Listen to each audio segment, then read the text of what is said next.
तेव्हा झोपून करा ना सगळं.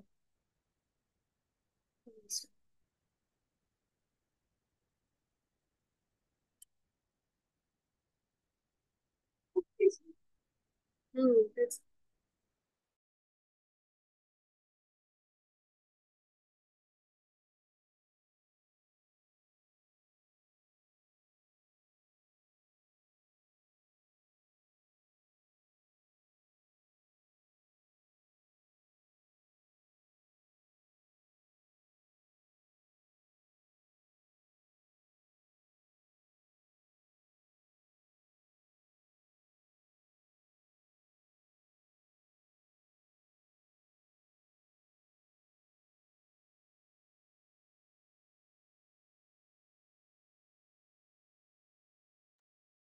आत्मवंदन सगळ्यांना, खूप खूप मनापासून, हृदयातून सगळ्यांचं, सगळ्या माझ्या आत्मकुटुंबाचं स्वागत.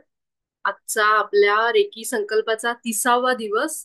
आणि सगळ्यात आधी परमात्म्याचे, रेकी शक्तीचे आभार. ज्या दैवी ईश्वरी शक्ती आपल्यासोबत काम करतायत, जे एंजल्स आपल्यासोबत आहेत, ज्यांच्यामुळे हे शक्य झालं की आपण 30 दिवस पूर्ण करू शकलो, त्या सगळ्या शक्तींचं माझ्या हृदयापासून मी सगळ्यांना प्रणाम करते, नमन करते. अं, जसं मी सांगितलं, ह्या शक्ती आपण जेव्हा रेकी घेत असतो, ध्यान करत असतो, तेव्हा आपली बऱ्याच वेळेला टेस्ट होत असते, परीक्षा होत असते. आणि त्यावेळेस अं, बऱ्याचदा आपला संयम सुटतो, आपण नको असलेल्या एनर्जीज मध्ये जातो, राग होतो, चिडचिड होती, नकारात्मक ऊर्जांच्या जवळ आपण जाऊन येतो. पण त्यामध्ये जास्त वेळ न थांबता लगेच आपण दुसऱ्या ऊर्जेमध्ये जाणं, हे आपण सगळ्यांनी कटाक्षाने पाळायचंय. आणि तितकं अवेअरनेस, तितकी जागृती आपण सगळ्यांनी ठेवायची. कारण जिथं आपण राहतो, ज्या कुटुंबामध्ये, ज्या समाजामध्ये, तिथं असे बरेचशा घटना होतात की जिथं अवघड आहे सगळं सांभाळणं. कारण आपण अजून सुद्धा 3D रियालिटीमध्ये आहोत, थर्ड डायमेन्शन ज्याला म्हणतो आपण, तिथं आहोत, जिथं सगळ्या वासना आहेत, जिथं सगळ्या भावनांची गर्दी आहे. आणि हे मायेचं जाळं आपल्याला सतत दाखवत असतं, अरे तुला असं म्हणला तो, अरे ती असं म्हणली तुला, अरे हे झालं. आणि तो राग, तो अहंकार, तो सतत थोड्या थोड्या वेळाने, थोड्या थोड्या सिच्युएशन नुसार, परिस्थितीनुसार बाहेर येत असतो. जे की अगदी साहजिक आणि नॉर्मल आहे, कारण आपण माणसं आहोत शेवटी. आणि आपल्याला या सगळ्या भावना दिल्यात कशासाठी? जर आपल्याला एकाच ऊर्जेमध्ये काही न होण्यासारखं, असं की कुठलीच भावना नको, मी फक्त शांत, एकदम समाधानी आणि आनंदी राहणार, असं जर आपलं आयुष्य असलं असतं, तर ह्या भावनांची टेस्ट, म्हणजे चव, ह्या भावना आपल्या आतमध्ये टाकल्याच नसत्या परमात्म्याने. ज्या अर्थी अहंकार, इगो जो आहे, तो आपल्याला सेपरेट करतो. जे गीतेमध्ये, भगवद्गीतेमध्ये श्रीकृष्णांनी अहंकार, इगो बद्दल सगळ्या गोष्टी बोललेल्या आहेत, की कसा हा अहंकार असतो जो माणसाला, एका व्यक्तीला, एका आत्म्याला दुसऱ्या आत्म्यापासून वेगळा करतो. तर तसं बघायला गेलं तर आपण सगळे एकाच परमचैतन्यातून आलेले आहोत. पण जेव्हा मी तूपणा हे कधी जेव्हा सुरू होतं, तिथं आपला अहंकार असतो, मी वेगळी आहे. हा आपला अहंकार आपल्याला सांगत असतो की तू एक वेगळी आत्मा आहेस, तू त्या व्यक्तीपासून, त्या आत्म्यापासून वेगळी आहेस. आणि त्यामुळे तुला राग यायलाच पाहिजे. जर तुला कुणी काही बोललं तर तुला द्वेष वाटलाच पाहिजे, तुला मत्सर वाटलाच पाहिजे, तुला दुःख झालंच पाहिजे, कारण तू वेगळा आत्मा आहेस. तू आणि तो समोरचा व्यक्ती एक नाहीये, जे सगळे सांगतात, जे संत सांगतात, जे सगळे मोठे मोठे असेंडेड मास्टर्स, गुरु आपल्याला सांगतात की आपण सगळे एक आहोत, एक परमात्मा आहोत. पण खरं बघायला गेलं तर जेव्हा आपण रोजचं आयुष्य जगतो, तेव्हा हे मान्य करणं आणि हे जगणं फार अवघड आहे. आणि कारण आपला जो अहंकार असतो, तो आपल्याला समोरच्या आत्म्यापासून सतत सेपरेट, विभाजनामध्ये ठेवतो. आपल्याला ते जाणवूच देत नाही की आपण कसे एक आहोत. आणि हेच हळूहळू आपल्याला ह्या गोष्टी माहीत करून घ्यायच्यात. वेगवेगळी पुस्तकं आहेत, युट्यूबवर वेगवेगळ्या इंटरव्ह्यूज असतील, तर हे आपल्याला समजून घ्यायचंय. जे आपले संत सांगत आले, तुकाराम महाराज असतील, ह्या सगळ्यांची चरित्र, दासबोध असेल, मनाचे श्लोक असतील, गीता, ज्ञानेश्वरी असेल, ह्यामध्ये हे सगळं ज्ञान दिलेलं आहे. आणि आपण थोडं थोडं थोडं वाचायला आता सुरुवात करायला पाहिजे. कारण आपण ह्या साधनेमध्ये आहोत, आणि फक्त ध्यान केलं आणि रेकी केली म्हणजेच सगळ्या गोष्टी प्राप्त झाल्या असं नाही. तर आपल्या आयुष्यात कसा त्याचा आपण वापर करू. समजा एखाद्या दिवशी काही भांडण झालं, चिडचिड झाली, तर त्यावेळेस किती वेळ आपण त्या ऊर्जेमध्ये राहतोय हे सगळ्यांनी चेक करायचं, की कसं मी माझ्या स्वतःच्या मनाला शांत करते आणि कसं मी त्याच्यातून बाहेर येते, त्या विळख्यातून, त्या सापळ्यातून. ठीक आहे, हे आपण सगळ्यांनी चेक करायचं. आणि किती वेळ लागतोय मला, 2 तास लागतायत, 3 तास लागतायत चिडलेल्या मूड मधून बाहेर यायला, किती वेळ लागतो हे समजून घ्यायचं. कारण जितक्या वेळ आपण त्या एनर्जीमध्ये राहू तितका आपल्या शरीरावर त्याचा परिणाम होत राहतो. आणि ज्यावेळेस खूप चिडचिड होते, खूप रागराग होतो, त्यावेळेस हे सगळं आपल्याला वाटतं की नको आता हे, काही नको, असं होतं की मला हे काही नाही करायचंय, पास झालं. पण थोडा राग शांत झाला, थोडा आपण शांत झालो की मग आपल्याला लक्षात येतं की आपली एक टेस्ट कशी आत्ता पार पडली आणि आपल्याला अजून कुठे पोहोचायचंय, आपण कुठे आहोत अजून, ह्या गोष्टी आपल्याला दाखवतात. तर सगळ्यांनी त्याच्याकडे लक्ष ठेवा. एक आज जे कोणी 30 दिवसाची रेकी ज्यांनी आतापर्यंत एकही दिवस न चुकवता केली आहे, त्यांचं सगळ्यांचं अभिनंदन करते, पहिल्यांदा आभार व्यक्त करते. आणि ज्यांचे काही दिवस मधले चुकलेत काही कारणांमुळं, तर त्यांनी अजिबात काळजी करायची नाही की माझं हे चुकलंय, मी उशिरा जॉईन केलं. आपण जिथून कुठून करतोय तिथले फक्त 30 दिवसाचा का पिरियड, कारण 30 दिवसांपर्यंत आपल्याला रेकीची शरीर शुद्धी म्हणा, नाडी शुद्धीकरण ह्या प्रोसेस होत असतात. त्याच्यानंतर तुम्ही मग सुरू ठेवा. त्याच्यानंतर आपल्या आयुष्याचा एक भाग बनवायचा रेकी म्हणजे. ठीक आहे. तर त्यासाठी अम, अ, रेकी हे फक्त 30 दिवस करण्यासारखं नाहीये. आपल्या ग्रुपमध्ये सगळ्यांना अनुभव आलेले आहेत, खूप जणांना आलेले आहेत. आता काही जण इथं सांगत नसतील, पण जसं की परवा मीनाताईंचा मला फोन आला होता, त्या मला सांगत होत्या की त्या एक अंगणवाडी शिक्षिका आहेत, मी काल पण सांगितलं वाटतं. तर त्यांचा अनुभव मला ऐकल्यावर इतकं छान की त्या म्हणल्या मला काही नाही, मला फक्त तुम्हाला थँक्स म्हणायला फोन करायचा आहे. म्हणून मी त्यांना म्हणलं तुमचा अनुभव सांगा काय असेल ते. त्या म्हणल्या काही नाही, मला तुमचं फक्त आभार व्यक्त करायचे की मला खूप छान वाटतंय. मला म्हणजे त्या ध्यान करतात, पण रेकीमुळे पण त्यांनी सांगितले की कसा त्यांचा आयुष्यात त्यांना कसं छान उत्साह वाटतो, हे वाटतं, असं ते सांगत होत्या. तर मी म्हणलं मी एक माध्यम म्हणून निवडले गेले. आभार मानायचे तर ते परमात्म्याचे आणि रेकी शक्तीचे की जिनी तुम्हाला निवडलंय. आपण रेकीपाशी जरी एखाद्याला, आता समजा मी माझ्या मैत्रिणीला सांगितलं अगं रेकी कर, खूप चांगलंय, तू बघ तुला खूप फायदा होईल. पण त्या मैत्रिणीचा तेव्हा परिस्थिती, तिची मनस्थिती तितकी नाहीच आहे, तिचा माइंडसेट तो नाहीये काही ऐकायचे, खूप दुःखात आहे किंवा खूप जास्त असं सगळे उपाय तापाय उपास हे सगळं उपास तपास सगळं करून झालेलं आहे तिचं. आणि मग मन त्यावेळेस काय होतं की निराश होऊन जातं की काहीही करा देवाचं धर्म देवधर्म किती करू दे, यश नाही येते. अशा वेळी माणसाला काय होतं की कुणी काही सांगितलं ना की विश्वास बसत नाही, इच्छा होत नाही करायची. त्यांना असं वाटतं काही केलं तरी आपलं आयुष्य बदलत नाहीये, जी दुःख जे आहे ते आहे, परिस्थिती जैसे ते आहे, मग कशाला नवीन काहीतरी करायचं कुणाचं तरी ऐकून.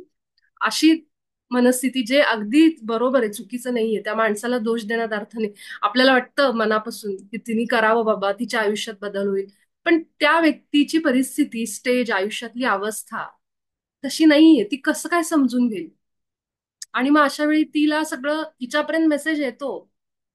ठीक आहे, परमात्मा म्हणतो ठीक आहे बाई, तुझ्या दुःखातून येण्यासाठी तिचे एंजल्स, देवदूत सतत आपल्यासोबत असतात.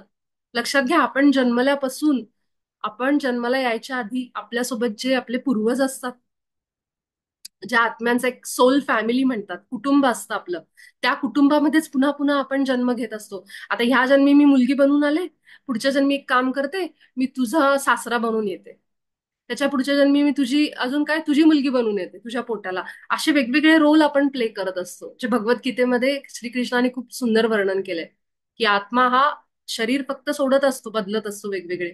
आणि मग हे जे आत्मकुटुंब असतं, ह्या कुटुंबामध्ये आपण रोल ठरवतो की ह्या जन्मामध्ये, मागच्या जन्मी मी तुला त्रास दिला नवरा म्हणून, काय करतो ह्या जन्मी बायको बनून येतो आणि तू जे काही तुझी कर्म आपली राहिलीत ती बॅलन्स करू. मग नवरा जास्त शिवीगाळ करणं, मारहाण करणं हे सगळं सुरू होतं. आणि मग त्यांची जी कर्म असतात ती बॅलन्स व्हायला लागतात अशा वेळी. आणि मग तो प्रवास असाच पुढे, जोपर्यंत त्याला कळत नाही की बाबा मी आत्मा आहे, आत्मस्थितीला येणं, मग आपला आत्मसाक्षात्काराचा प्रवास पुढे सुरू होतो. आणि मग हे वेगवेगळ्या कार्यातून, असं नाही की त्याला ध्यानच केलं पाहिजे, त्याला रेकीच केली पाहिजे. कदाचित त्या व्यक्तीला कुणाचं तरी बोलणं ऐकल्यानंतर त्याला काहीतरी जाणवतं, की आठवतं, आणि मग तो त्याच्यातून त्या मार्गाला लागतो. तर ह्याचे अनेक मार्ग आहेत तिथं पोहोचायचे. तसं मी माझ्या मैत्रिणीला सांगते रेकी कर बाई, ध्यान कर, तुला बरं वाटेल तुझ्या आयुष्यातलं. पण तिची जर अवस्था नसेल तर ती कधीच ऐकणार नाही. तिला असं वाटेल हे काहीतरीच आहे, मग 10 लोकांनी जरी सांगितलं तरी ती करणार नाही, कारण अजून तिची वेळ आली नाहीये. आणि मग काही दिवसानंतर खूपच परिस्थिती अजून थोडेसे वाईट झाल्यानंतर तिला हा प्रश्न पडेल की माझ्यासोबत एवढी दुःख होत आहेत, एवढं माझ्यासोबत कुणी आहे का नाही मला बघणार, कुणी परमेश्वर नावाची काही आहे की नाही व्यक्ती की जी माझ्याकडे बघतीये, माझ्याकडे कुणाचं लक्ष आहे का नाही, का मी असंच एकटंच जगणार आहे, मला कुणाचा आधार नाहीये, आणि मी का आली पृथ्वीवर, हे सगळं भोगण्यासाठी आलीये. हा प्रश्न ज्या दिवशी तिला पडेल, का आली आहे, चं उत्तर मिळण्यासाठी मग तिला कुठंतरी तिचे जे गाईड्स असतात, स्पिरिट गाईड्स आपण म्हणतो, गार्डियन एंजल्स म्हणतो. आता तुम्हाला वाटेल हे शब्द असे फॅन्सी करून, पण ते नुसते शब्द वेगळे आहेत. खरं तर हे कोण असतात की गार्डियन एंजल्स, म्हणजे तुम्ही ज्या वेळेस पृथ्वीवर जन्म घेता त्यावेळेस तुम्ही येताना हे कॉन्ट्रॅक्ट लिहून आलेले असतात की मला जेव्हा मदत पाहिजे तेव्हा तुम्ही मला मदत द्यायची, जेव्हा मी तुम्हाला म्हणेन. आणि ते गार्डियन एंजल्स म्हणजे दुसरे तिसरे कुणी नाही, आपले गुरु असू शकतात, आपले पूर्वज असू शकतात, कुणी पण, आपली आजी गेलेली, आजोबा गेलेले, कुणी असतात जे आपल्याला मदत करत असतात त्या डायमेन्शन मधून. आपण सगळे कुठे 3D मध्ये आहोत, थर्ड डायमेन्शन. आणि ही जी सगळी गेलेली लोक असतात ती फोर्थ डायमेन्शन मध्ये. थोडस मी पुढचा विषय आता हळूहळू बोलते तुमच्या समोर. तर हे लोक आपल्याला ऊर्जा रूपाने मदत करत असतात. मग आता मी जर मदत मागितली की मला असा असा शरीराचा एक त्रास आहे, त्यासाठी मला तुम्ही मदत करा, तर मग ते तुम्हाला काहीतरी आयडिया देतील, कुठल्या तरी डॉक्टरचा नंबर पोहोचवतील, युट्यूबवर एखादा डाएट सांगतील, युट्यूबवर एखादी असा व्हिडिओ तुमच्या समोर आणतील की ज्यातून तुम्हाला जी शरीरात जो त्रास आहे त्याच्यासाठी काय उपयुक्त आहे हे व्हिडिओज तुमच्या समोर आणतील. तुम्ही म्हणाल युट्यूबवर कसं काय आपले पूर्वज आपल्याला, कारण आपण ज्या वर्ल्डमध्ये आत्ता राहतोय, ज्या जगामध्ये, ते डिजिटल आहे.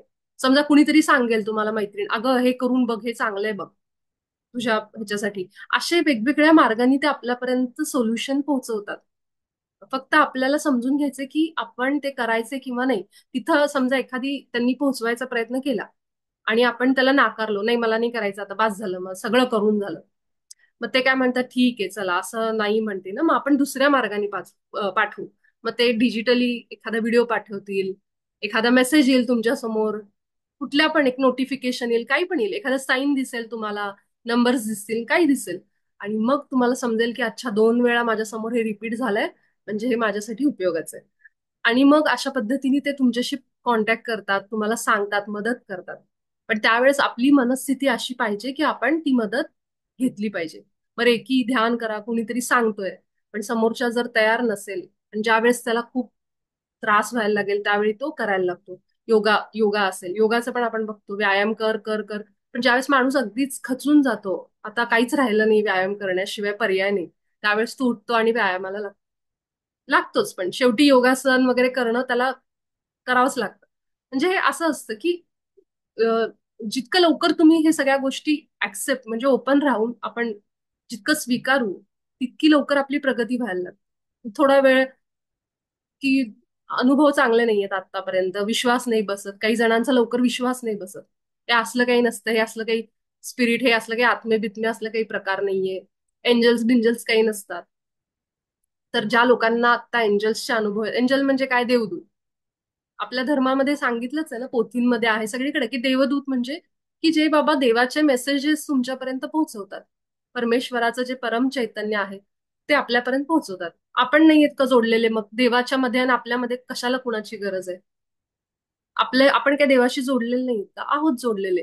पण आपण त्या मनस्थितीतच नाहीयेत, आपले विचार शांतच होत नाहीत की आपल्याला त्याचे संदेश ऐकू यावे.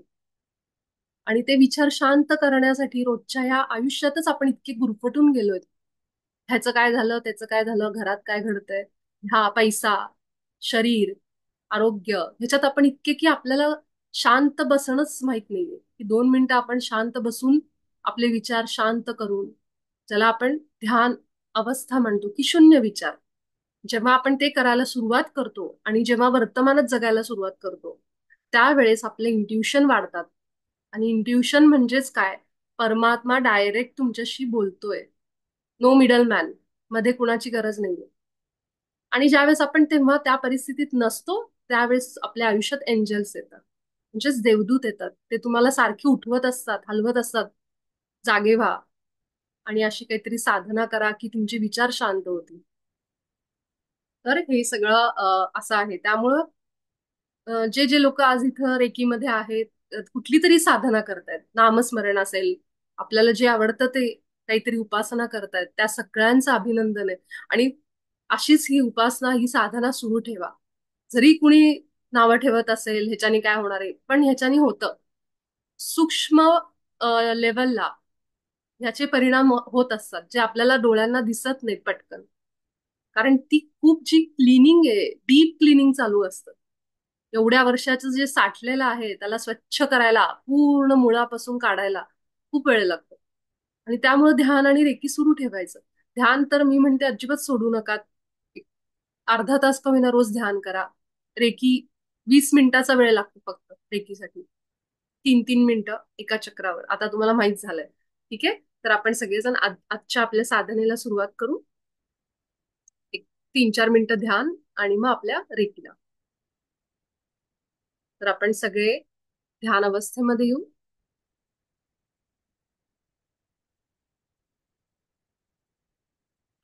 आपल्या शरीराला शांत आणि स्थिर करायचा प्रयत्न करू. कसं करणार शांत? तर दीर्घ श्वास घेऊन 2-3 मोठे श्वास घ्यायचे. अगदी सावकाश आत घ्यायचा. पोट फुलवून नाकातून श्वास घ्यायचा आणि तोंडावाटे सगळी हवा बाहेर.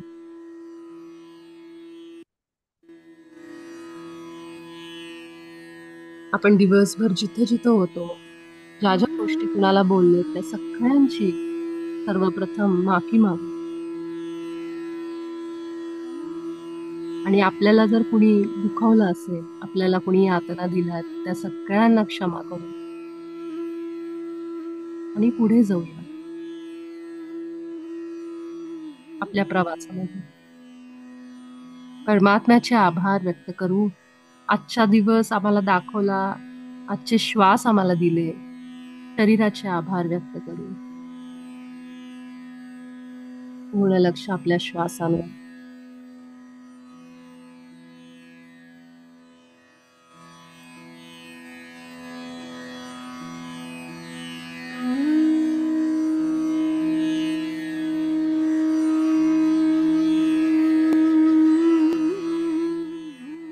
येणारा आणि जाणारा श्वास तो नैसर्गिक आहे. तो अनुभव करायचा, त्याच्याकडे बघायचं.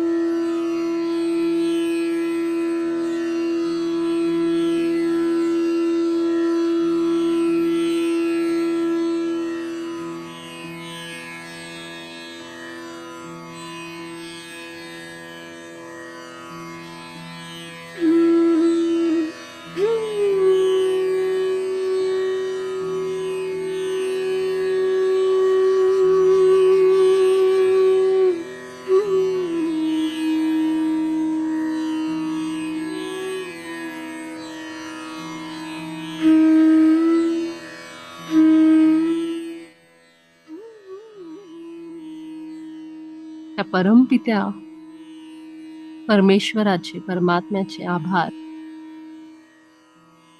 आपण सगळेजण गोल आकारामध्ये एका ठिकाणी बसून ही साधना करतो. आपल्या सगळ्यांच्या डोक्यावर ॲस्ट्रल रूपामध्ये, सूक्ष्म रूपामध्ये एक गोल्डन पिरॅमिड आलाय.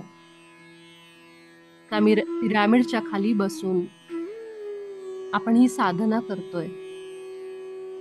मोठ्या प्रमाणावर कॉस्मिक एनर्जी आपल्या सगळ्यांच्या टाळू भागातून प्रवेश करत शरीरामध्ये पसरती.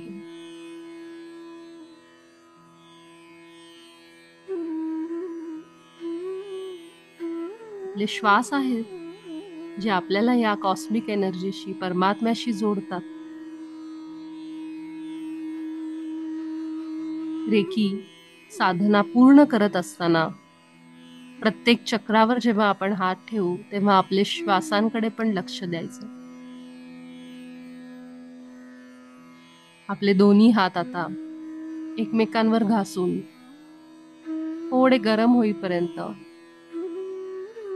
थांबायचंय.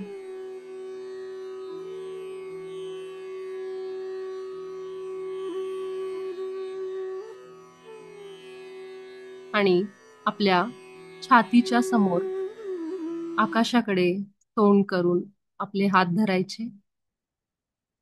हाताची बोटं एकमेकांना चिटकलेली. तळहातावर लक्ष. हे रेकी शक्ती माझ्या हातात ये आणि मला मदत कर. हे रेकी ऊर्जा, मला दिलेल्या सगळ्या उपचारांसाठी तुझे खूप आभार. माझ्या हातात ये आणि मला मदत कर पूर्ण बरं होण्यासाठी. हे रेकी ऊर्जा माझ्या हातात ये आणि मला मदत कर. हे परमात्मा, आजचं आमचं रेकी सत्र तुझ्या कृपेने पूर्ण लाभदायक होऊ दे. आपल्या गुरूंचा इष्ट देवतेचा चेहरा आठवू. आपण माझ्यासोबत आजच्या सत्रामध्ये या आणि मला मदत करा पूर्ण बरं होण्यासाठी. आपले खूप आभार, प्रणाम, नमन. अगदी हृदयातून आपल्या गुरूंचे इष्ट देवतेचे आभार व्यक्त करू. रेकी शक्तीचे आभार व्यक्त करू आणि आपले दोन्ही हात आपल्या मांडीवर ठेवायचे. मूलाधार चक्र, पृथ्वी तत्वाचं चक्र, लाल रंग आपल्या संपूर्ण खालच्या भागामध्ये कल्पना करू. श्री गणेशाचं स्थान 4 पाकळ्यांचं हे तत्व आहे.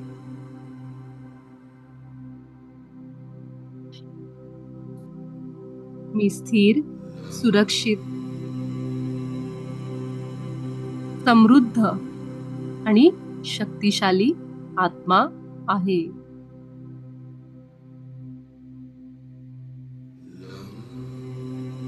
कमरेखालून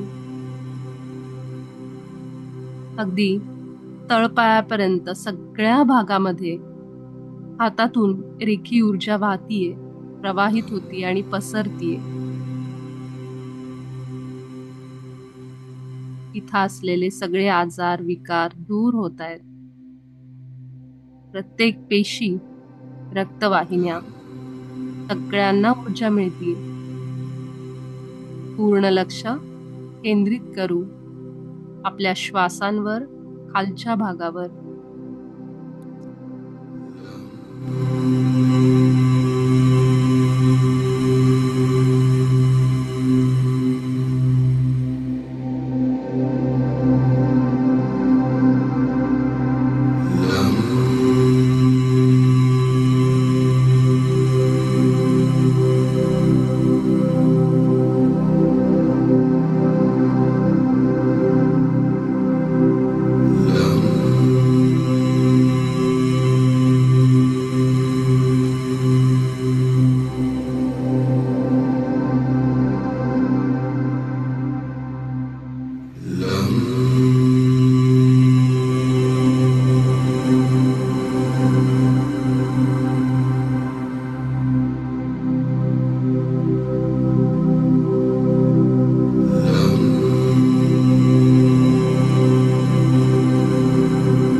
माझं मूलाधार चक्र पूर्णपणे संतुलनात आलंय. आपला उजवा हात आता ओटीपोटावर उजव्या बाजूला किंवा मध्यभागी ठेवायचा. डावा हात डाव्या बाजूला किंवा मध्यभागी उजव्या हातावर ठेवायचा. स्वादिष्ठान चक्र नारंगी ऑरेंज रंग ह्या भागामध्ये कल्पना करू. चोकुरे चोकुरे चोकुरे, सेहेकी सेहेकी सेहेकी. आपले सगळे फायदे आणि लाभ माझ्या सगळ्या चक्रांना, पूर्ण शरीराला मिळू देत.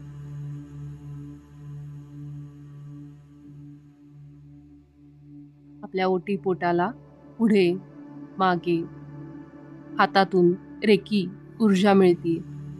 सगळ्या पेशी, रक्तवाहिन्या, रक्त, इथं असलेले सगळे अवयव ऊर्जान्वित होत आहेत. संपूर्ण लक्ष आपलं केंद्रित करायचंय ओटीपोटावर. जितकं बंद डोळ्यांनी ओटीपोटाच्या आत जाता येईल तितकं जायचंय. म्हणजे काय तर जितकं लक्ष केंद्रित करू, बारकाईनी अनुभव करू, तितका आपल्याला जास्त प्रभाव जाणवेल. प्रत्येक श्वासामुळे ओटीपोट पुढे मागे होतंय, हा सुद्धा अनुभव घेऊ. जलतत्व, पाण्याप्रमाणे चंचल अशा भावना.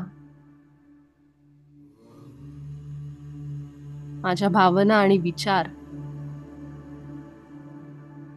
ज्या सतत खाली वर होत असतात ते सगळं नियंत्रणात येत आहे.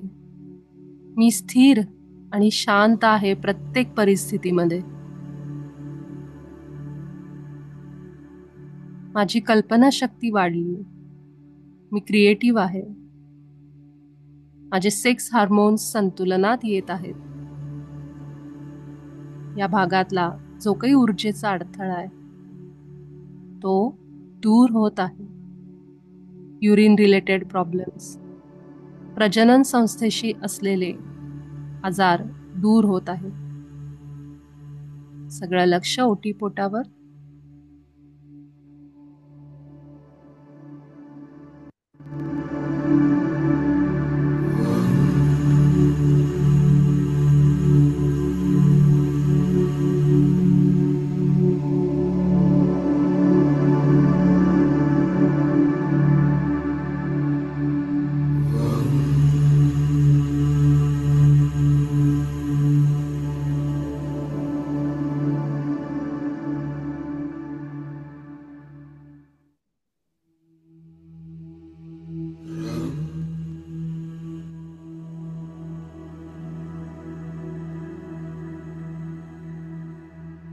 माझ्या ओटीपोटाचा भाग संतुलनात आला आहे.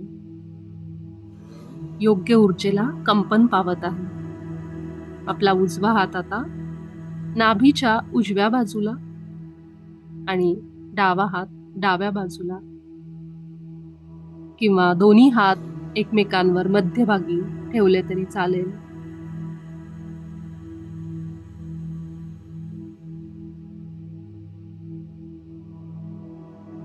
पिवळ्या रंगाची कल्पना या भागामध्ये करू.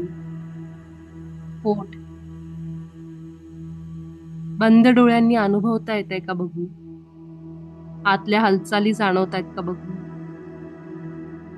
आपल्या हातातून वाहणारी ही दिव्य शक्ती पोटाच्या आतमध्ये प्रत्येक पेशीला, रक्तवाहिन्यांना ऊर्जा देते. हे चक्र, हा भाग आपल्या विश्वासाशी जोडलेला आहे. त्यामुळं माझा आत्मविश्वास वाढतोय. पैशाच्या कोणत्याही अडचणी असतील त्या दूर होत आहेत. अनेक संधी, पैसे कमवण्यासाठी अनेक मार्ग माझ्या जवळ येत आहेत. पोटाचे आजार, पित्त, ऍसिडिटी, जळजळ, उष्णता दूर होत आहे. पोट, कमरेचा भाग, पाठीमागचा असा गोल भाग अनुभव करू. संपूर्ण भाग श्वासांवरही लक्ष ठेवू.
माझं मणिपूर चक्र संतुलनात आलं आहे. सोबतच माझे इन्सुलिन हार्मोन्स नियंत्रणात आलेले आहे. आपला उजवा हात आता छातीवर उजव्या बाजूला आणि डावा हात डाव्या बाजूला ठेवू. दोन्ही हात मध्यभागी एकमेकांवर ठेवले तरी चालेल. आपले हृदयस्थान, जिथं आपला आत्मा आहे,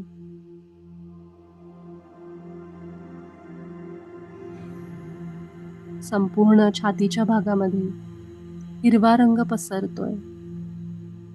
हातातून वाहणारी ही दिव्य ब्रह्मांडीय शक्ती, रेखी ऊर्जा आपल्या सगळ्या पेशींना,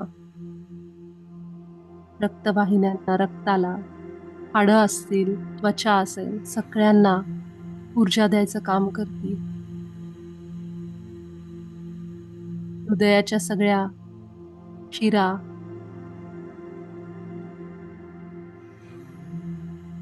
पूर्ण हृदयाच्या भागाला, रक्तवाहिन्यांना ऊर्जा मिळते.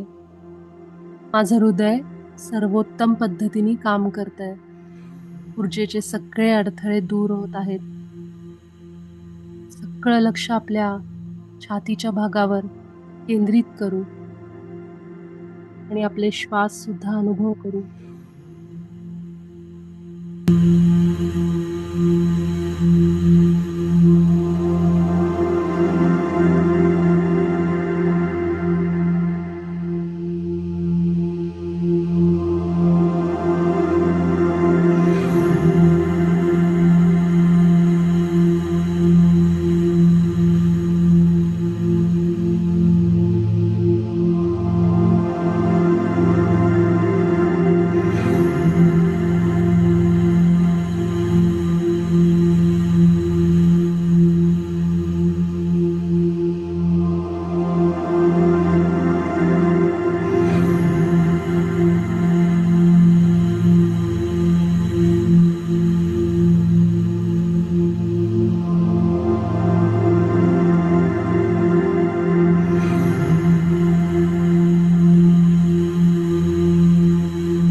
माझा अनाहत चक्र संतुलनात आलं.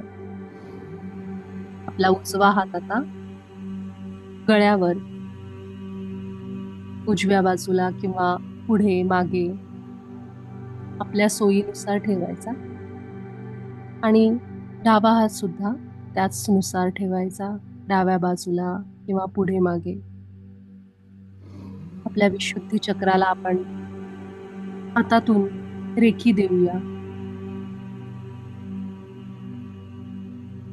आकाशी निळा रंग या भागामध्ये कल्पना करू. शरीराचं हे इंद्रधनुष्य, 7 रंगांची 7 चक्र जे आपल्याला ऊर्जा देतात. गळ्याच्या सगळ्या भागामध्ये श्वासनलिका, अन्ननलिका, आपल्या जिभेला, दातांना, हिरड्या असतील, तोंडाचा सगळा भाग असेल, सगळीकडे रेकी शक्ती पसरती. इथं असलेले थायरॉइडच्या ग्रंथी संतुलनात येत आहेत. कुठलंही इन्फेक्शन असेल, त्रास असेल तर तो दूर होतोय. आपली वाणी, आपलं व्यक्त होणं प्रभावी आणि संतुलनात येत आहे.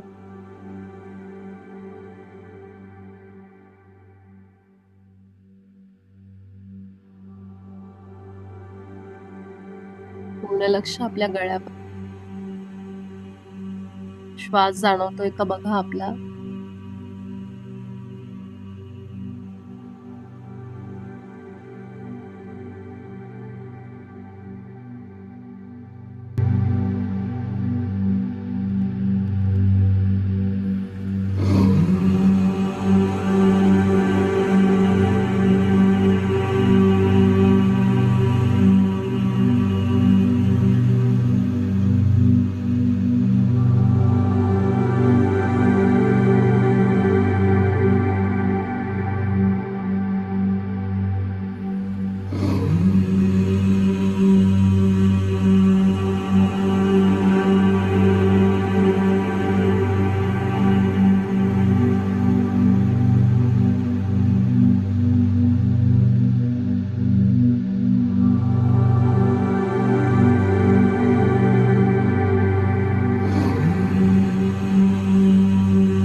ज्यांना गळ्याचा कोणताही त्रास असेल, सर्दी, खोकला आणि थायरॉइड, त्यांनी रोज किमान 15 मिनिटं आपल्या गळ्याला रेकी द्यावी.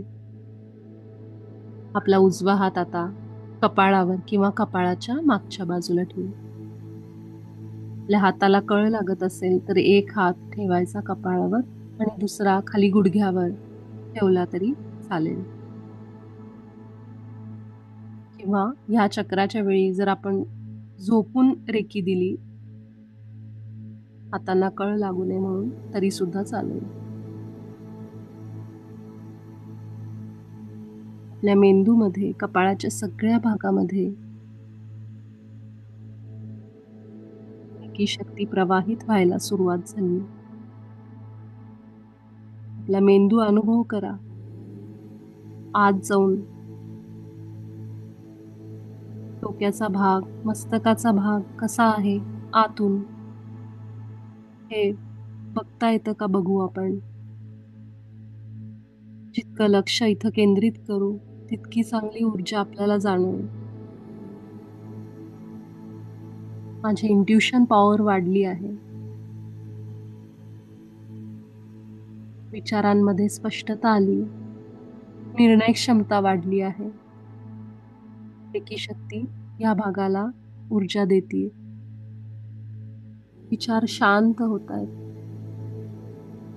मेंदूला, मेंदूच्या शिरा, रक्तवाहिन्या, पेशी सगळ्यांना ऊर्जा मिळते.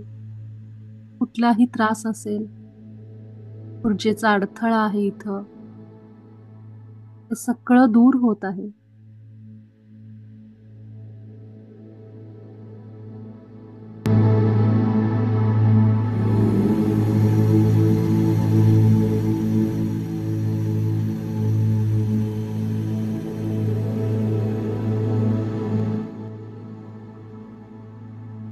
काही सेकंद राहिले.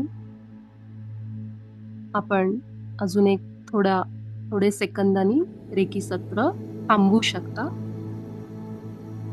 मी आपल्या सगळ्यांचे आभार व्यक्त करते. रेकी शक्तीचे, परमात्म्याचे आभार व्यक्त करते. आपण सगळे भेटू उद्याच्या सत्रामध्ये. धन्यवाद.